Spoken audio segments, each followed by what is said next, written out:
My name is Durba Mitra, and I am an assistant professor of studies of women, gender, and sexuality at Harvard University, and the Carol K. Forsheimer Assistant Professor at the Radcliffe Institute at Harvard.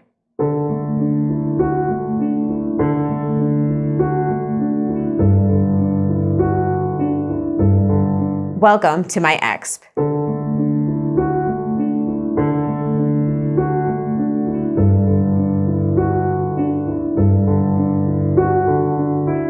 I think that these are inextricably linked ideas. Decolonization is fundamentally about the end of the subordination of people, and feminist thought is fundamentally a critique of the subordination of women in relation to structures of patriarchy. What we see in the early 20th century are sets of women who are part of nationalist movements all over the colonial world who make arguments about the failure of the promise of colonialism, its promise of the idea of liberation, its promise of the idea of humanism, the promise that colonialism was about the uplift of people of the colonial world. That critique fundamentally pivoted on the idea that women should have equal rights, equal citizenship, because they, in fact, had the most capacity to be human. And so we see that decolonization and women's participation in the project of decolonization is essential.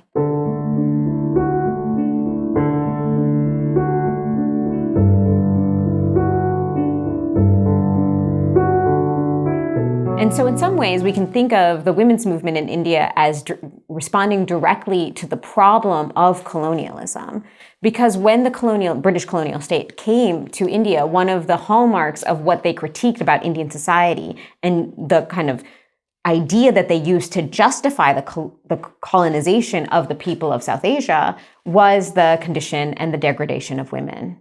And so what we see from the 19th century and very much into the early 20th century is a response by Indian women about their social degradation, about the condition of women, about the right to literacy, about the right to education, about the right to public space and public movement, about sexual desire. And we see those articulations happening as early as the 19th century, which are critical of both the colonial state and an entrenched patriarchy that emerges as a result of colonialism and that becomes entrenched by where Indian men begin to take advantage of colonial structures to create patriarchal legal and political and economic structures for themselves.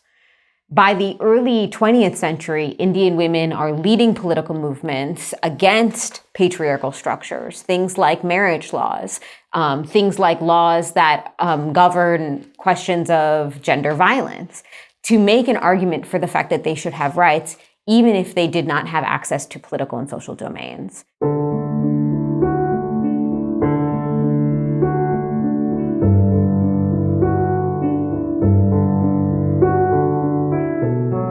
Women of color all over the world, one of the things that I think is really critically important is to think about the systematic exclusion of women of color and the persistence and the refusal of women of color to accept limited access to citizenship from suffrage claims in the 19th century all the way through things like the passage of the 19th Amendment in the context of the United States.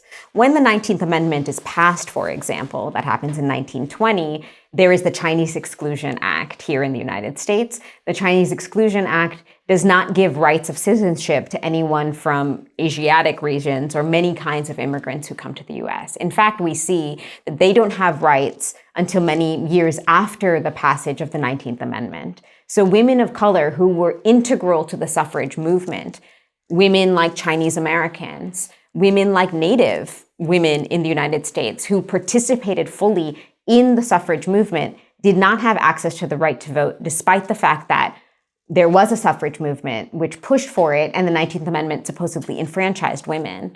And so I think this, points at the intersectional issues for women of color. And this is why when we talk about, as scholars of gender and sexuality, intersectionality, we cannot disaggregate the question of citizenship, the question of race, from the question of gender and women's rights. Because women technically gained the right to vote. This is the 100th anniversary in 2020. And yet it's really only white women who gain access to the right to vote.